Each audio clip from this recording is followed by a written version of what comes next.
Assalamualaikum warahmatullahi wabarakatuh. Perkenalkan, nama saya Nova Satria, NPM 243510425 dari kelas 4B. Di sini saya ingin membaca buku pemrograman web bab 6 tentang Type Safety with TypeScript. Baiklah, langsung saja kita masuk ke pembahasannya, yang mana pembahasan pertama mengenai why TypeScript mengakhiri era Wild West JavaScript. JavaScript sering disebut sebagai bahasa Wild West atau cowboy karena sifatnya sangat permisif dan dinamis. Di satu sisi, kebebasan ini memungkinkan kita menulis kode dengan cepat dan tanpa banyak aturan yang mengikat. Seperti mengubah variabel yang tadinya berisi angka menjadi string seenaknya. Namun di sisi lain, kebebasan ini adalah resep bencana untuk proyek skala besar di mana satu kesalahan bisa kecil meruntuhkan bencana untuk meruntuhkan seluruh aplikasi. Namun masalah utama itu ialah JavaScript hanya melempar error pada kode dijalankan atau runtime error, yang berarti bug seringkali baru ditemukan oleh pengguna akhir aplikasi sesudah live. TypeScript hadir sebagai solusi untuk masalah ini dengan memperkenalkan konsep static typing, di mana pengecekan tipe dapat dilakukan saat penulisan kode atau kompilasi, jauh sebelum kode tersebut sampai ke tangan penggunanya. TypeScript bukanlah hanya bahasa yang menggantikan JavaScript, melainkan sebuah superset dari JavaScript sebagai tubuh manusia biasa, dan TypeScript adalah baju besi Iron Man yang membungkus tubuh tersebut dengan fitur-fitur canggih.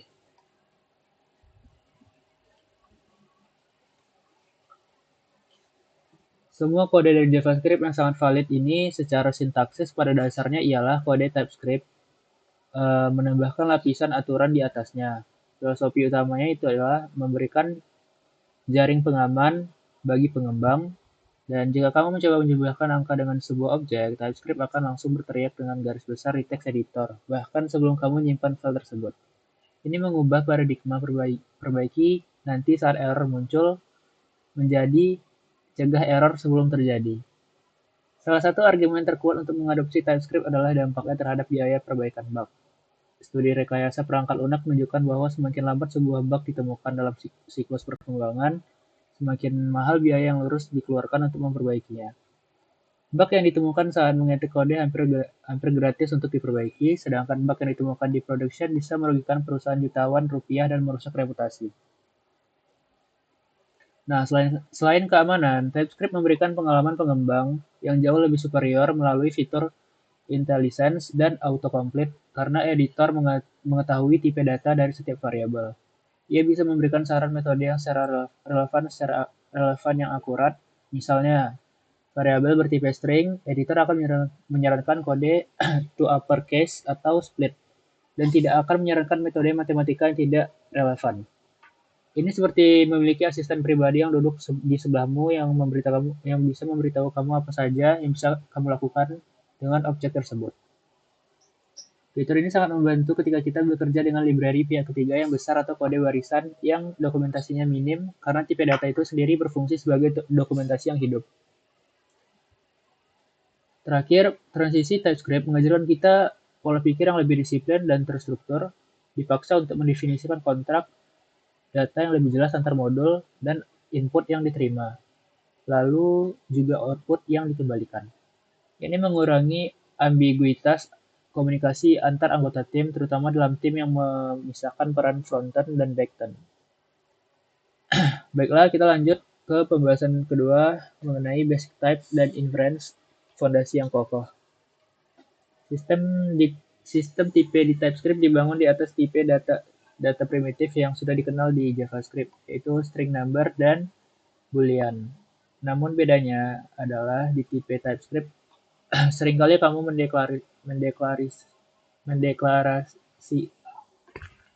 mendeklarasikan variabel sebagai string. Variabel tersebut harap hukumnya diubah menjadi number atau tipe lain. Ini disebut sebagai type annotation explicit, contohnya let name string sama dengan body. Jika di baris berikutnya kamu menulis nama sama dengan 10, kompilator akan menolak secara mentah-mentah. Ketegasan ini mencegah kejadian konyol di mana variabel ID pengguna yang seharusnya menjadi angka tiba-tiba berubah menjadi objek karena kesalahan logika di dalam loop yang kompleks. Selain primitif, TypeScript memberikan kontrol lebih granular terhadap tipe data koleksi seperti array dan tuple. Untuk array, kita bisa menentukan tipe elemen di dalamnya secara spesifik, misalnya number atau array number, yang menjamin bahwa array tersebut hanya boleh berisi angka. Jika kamu mencoba menyelipkan string ke dalamnya, TypeScript akan memblokirnya.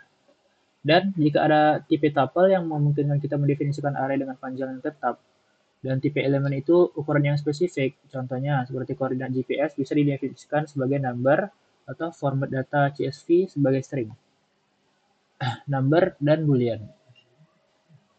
Tuple sangat berguna ketika kita mengembalikan beberapa nilai sekaligus dari sebuah fungsi tanpa harus membuat objek baru yang berlebihan. Salah satu fitur tercerdas dari TypeScript adalah tipe invariance. Kita tidak bisa menulis tipe data secara eksplisit jika nilainya sudah jelas. Jika kamu menulis let score sama dengan 100, TypeScript akan secara otomatis menyimpulkan bahwa skor adalah number tanpa kamu perlu menulis number. Kemampuan invariansi ini membuat kode TypeScript tetap bersih dan ringkas, tidak perlu bertele-tele seperti bahasa JavaScript atau C versi lama. Prinsip terbaiknya ialah biarkan TypeScript menyimpulkan tipe jika bisa dan tulis anotasi tipe secara manual hanya jika invariansinya salah satu atau terlalu samar. Ini menjaga keseimbangan antara keamanan tipe dan keterbacaan kode. Namun ada tipe data yang menjadi musuh dalam selimut seperti tipe any yang dimana itu memastikan pengecekan tipe TypeScript untuk variabel tertentu, membuatnya berperilaku kembali seperti JavaScript biasa menggunakan any ibarat menggunakan cheat code atau God mode di dalam game. Kamu bisa melakukan apa saja, tapi tidak bisa menghilangkan tantangan dan tujuan utama permainannya. Sebagai alternatif yang lebih aman, any TypeScript menyediakan tipe unknown seperti any unknown bisa menerima nilai apa saja, tetapi ia tidak bisa membolehkan kamu melakukan operasi apapun terhadapnya sebelum kamu mengecek tipenya. Misalnya, jika kita menginput variabel bertipe unknown, kita tidak bisa memanggil input to uppercase, kecuali kamu sudah melakukan pengecekan if type of input sama dengan string. Mekanisme ini memaksa developer untuk melakukan validasi runtime, menjadikan kode jauh lebih aman. Unknown secara sopan berkata, saya tidak tahu ini apa, jadi tolong pastikan dulu jenisnya sebelum kamu memakainya. TypeScript juga memiliki tipe spesial untuk fungsi void dan never, yang dimana tipe void ini digunakan untuk fungsi yang tidak bisa mengembalikan nilai, sedangkan never digunakan untuk fungsi yang tidak akan pernah selesai dieksekusi sampai akhir. Contohnya itu penggunaan never ialah fungsi yang melempar error atau fungsi yang memiliki infinite loop. Tipe never juga sering muncul dalam analisis kode aliran, yang dimana menandakan kasus yang mustahil terjadi, namun membantu developer memastikan bahwa semua kemungkinan dalam logika sweet case sudah ditangani dengan benar.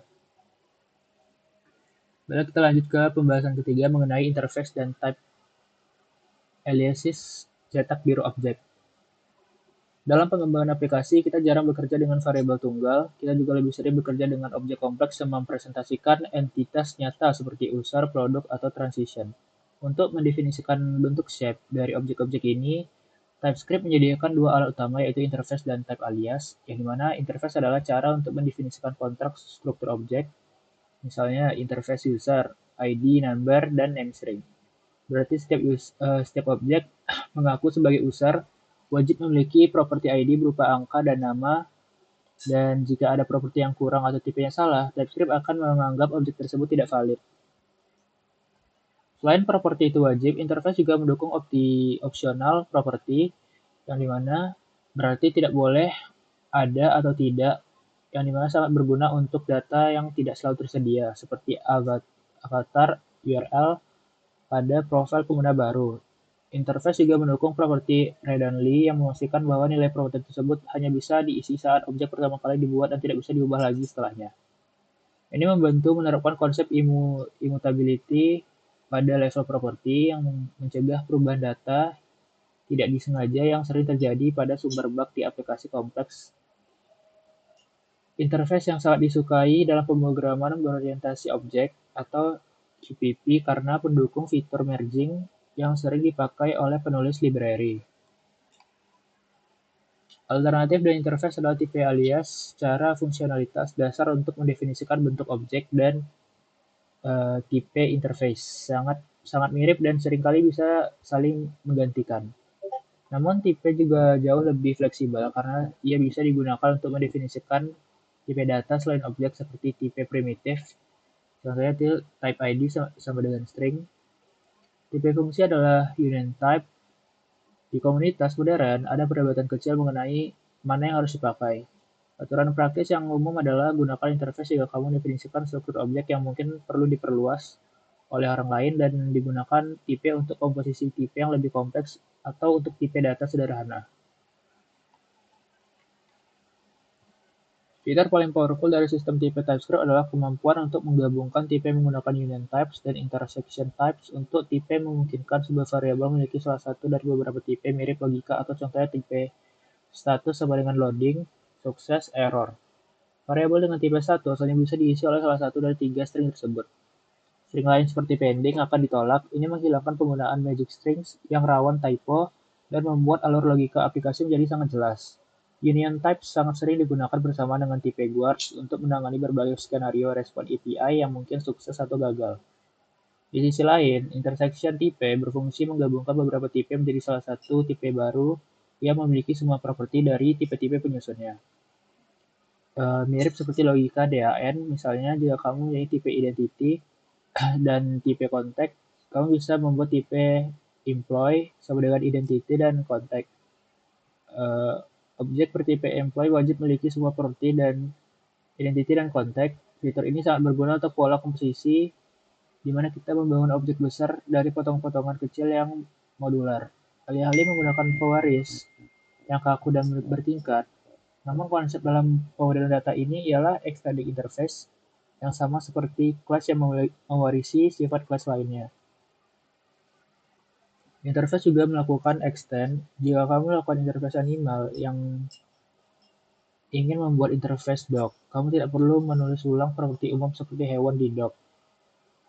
Cukup interface doc extend animal, dan doc otomatis mewarisi semua aturan animal ditambah aturan spesifik anjing. Hal ini menjaga kode tetap dry dan menciptakan hierarki tipe yang logis.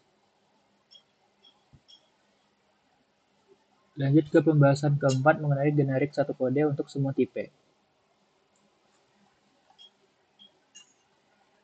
Salah satu prinsip utama dalam rekayasa perangkat lunak adalah reusability, namun dalam sistem static typing membuat komponen yang bisa dipakai ulang untuk berbasis berbagai tipe data seringkali mengalami kesulitan.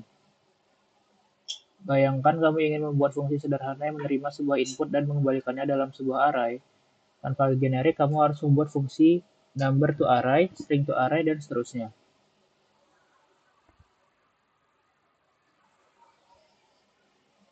Konsep generik sering dianalogikan sebagai variabel, tetapi untuk tipe data, jika variabel fungsi menerima nilai seperti x sama dengan 5, generik menerima tipe seperti t sama dengan number.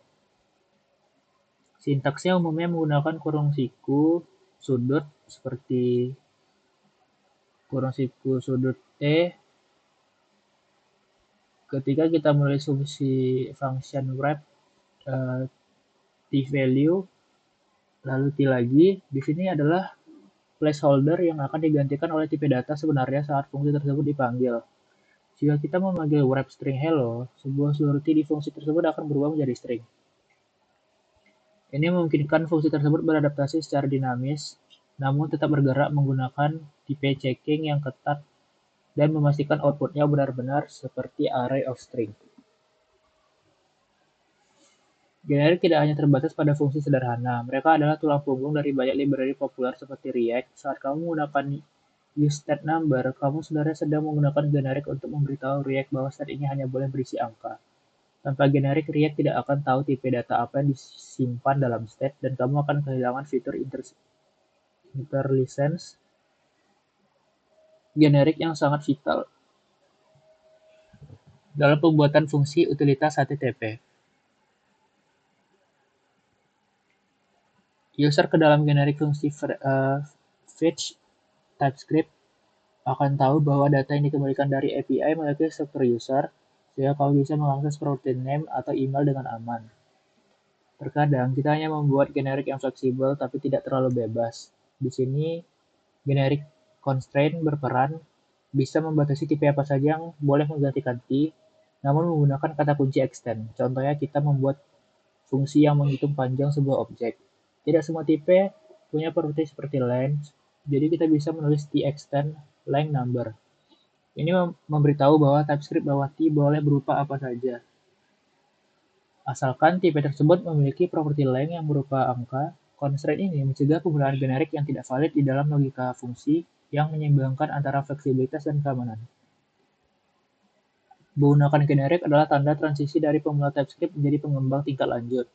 Pada awalnya, sintaks kurung siku yang bertumpuk-tumpuk mungkin terlihat menakutkan dan sulit dibaca. Namun kemampuan untuk menulis satu logika yang bisa melayani ratusan tipe data yang berbeda adalah superpower yang membuat arsitektur aplikasi menjadi ringkas dan maintainable.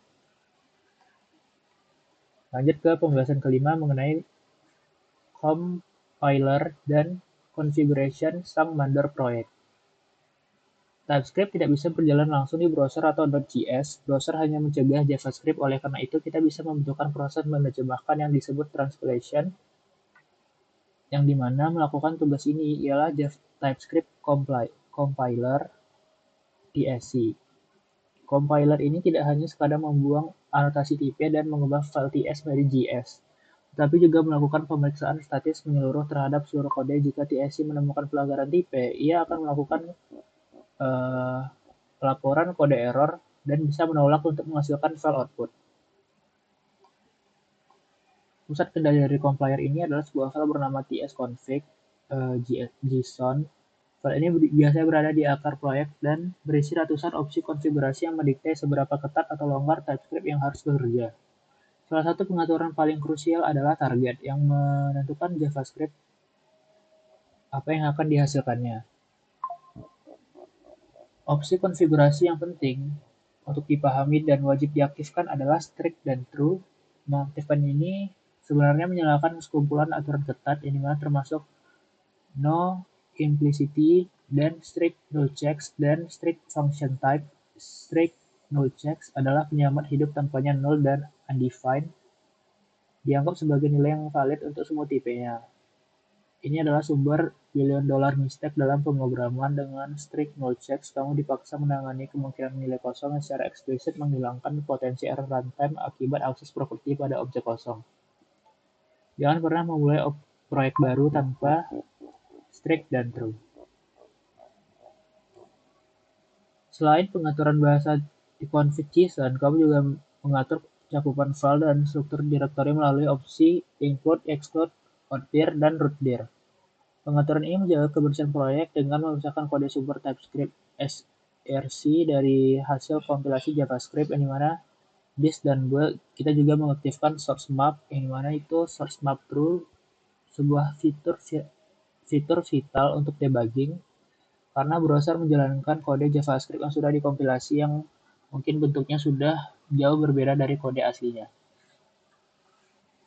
TypeScript juga mendukung incremental compilation untuk proyek skala besar. Misalnya kita mempunyai proyek yang dimana memiliki 5.000 file, mengkompilasi ulang semuanya setiap kali kamu mengubah satu baris kode akan memakan waktu yang lama. Namun dengan mode incremental, TypeScript menyimpan metadata dari kompilasi sebelumnya dari file ts_booleanfo yang hanya akan mengkompilasi ulang file-file yang berubah atau terdampak. Ini menjaga feedback loop tetap cepat, memastikan pengembang tidak menghabiskan waktu produktif mereka hanya untuk menunggu proses build selesai.